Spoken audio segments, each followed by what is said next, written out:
Berbicara soal kusta, penyakit ini merupakan Januari diperingati sebagai Hari Kusta sedunia. Dengan peringatan ini, dunia perlu tahu bahwa menurut salah satu dokter yang menangani penyakit kusta di RS Donorejo, Jepara, adalah Dr. Novi Praktika yang mengatakan bahwa awal mula penyakit kusta ini adalah timbul bercak mirip panu dan apabila dipegang tidak terasa atau mati. Halo teman-teman, kali ini kita akan membahas tentang kusta. Nah, apa sih itu kusta?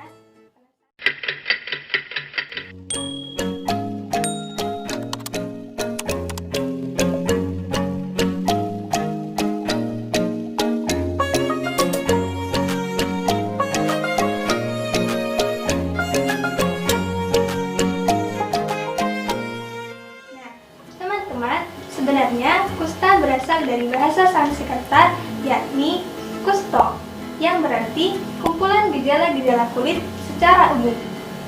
Nah, penyakit kusta disebut juga dengan lepra atau morbus Hansen. Penyakit ini disebabkan oleh Mycobacterium lepra yang menyerang kulit dan saraf peti. Bila tidak diobati, kusta akan sangat berkembang dan menyebabkan kerusakan pada kulit, saraf, mata, serta anggota gerak, yaitu tangan dan kaki. Penyebaran yang pasti dari penyakit kusta masih belum diketahui asalnya. Namun, para ilmuwan percaya bahwa penularan kusta dilaporkan berasal dari monyet Afrika. Penderita yang tidak diobati dapat menularkan kepada orang lain dengan kontak yang erat dan dalam kurun waktu yang lama. Hal yang penting dalam menjelaskan penularan kusta adalah kapan dan bagaimana sentuhan bakteri dapat terjadi, karena penyakit ini sangat lambat dan berbelit. Kuman kusta memiliki masa inkubasi selama 2-5 tahun, namun juga dapat bertahun-tahun. Masa inkubasi adalah waktu antara terpaparnya bakteri sampai dengan munculnya gejala awal. Penularan akan terjadi bila bakteri kusta keluar dari tubuh penderita dan masuk ke dalam tubuh orang lain.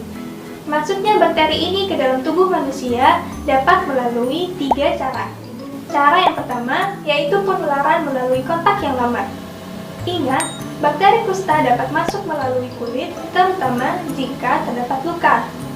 Penularan kedua dapat melalui inhalasi atau udara pernafasan. Penularan ketiga dapat melalui pencernaan, terutama dari air susu ibu. Yang menurut teman-teman, apa sih tanda dan gejala dari penyakit kusta ini?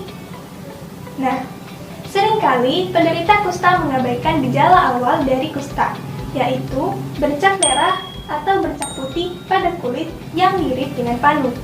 Namun, yang membedakan adalah panu biasanya disertai dengan rasa gatal, sedangkan pada kusta relatif tidak berat. Selain itu, juga terdapat penebalan saraf peti yang disertai dengan gangguan saraf.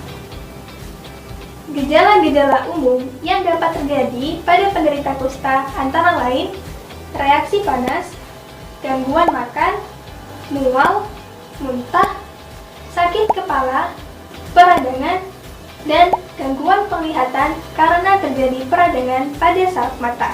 Ketidakberasaan atau mati rasa yang terjadi pada gejala kusta seringkali diabaikan oleh penderita.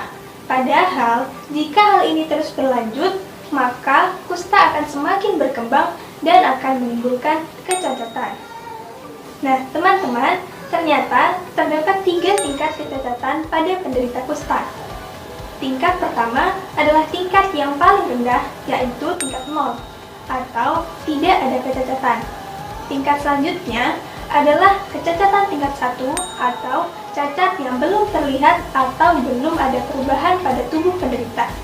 Penderita akan mengalami kelemahan pada otot tangan dan kaki serta mati rasa.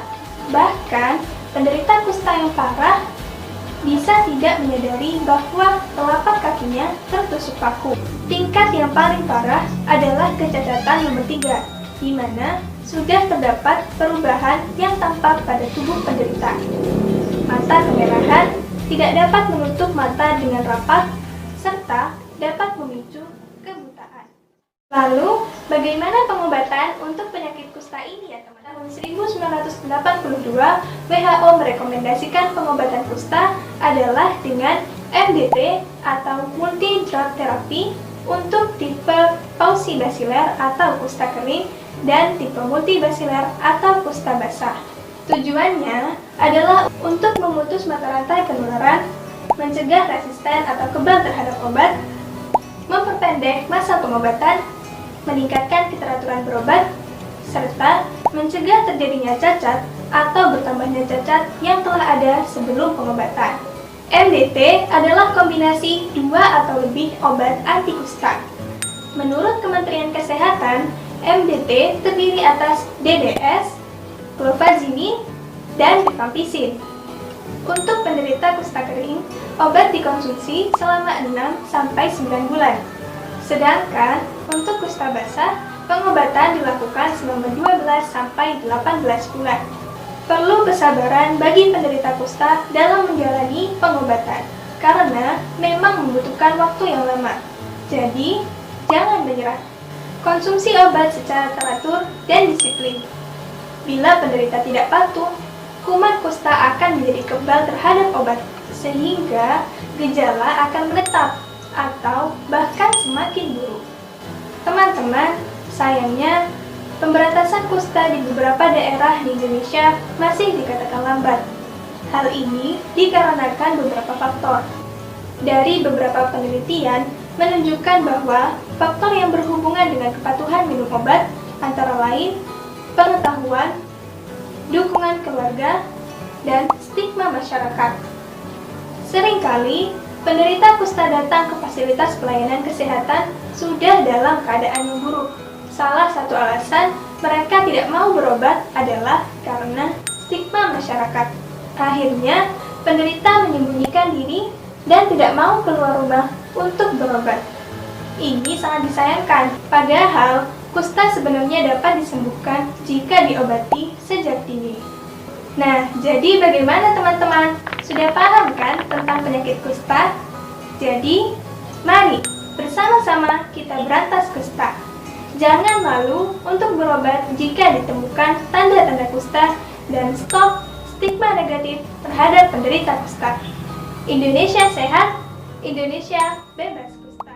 I like your eyes, you look away when you pretend not to care. I like the dimples on the corners of the smile that you wear. I like you more, the world may know, but don't be scared, 'cause I'm falling deeper, baby, be prepared. I like your shirt, I like your fingers, love the way that you smell. To be your favorite jacket just so I could always be near. I love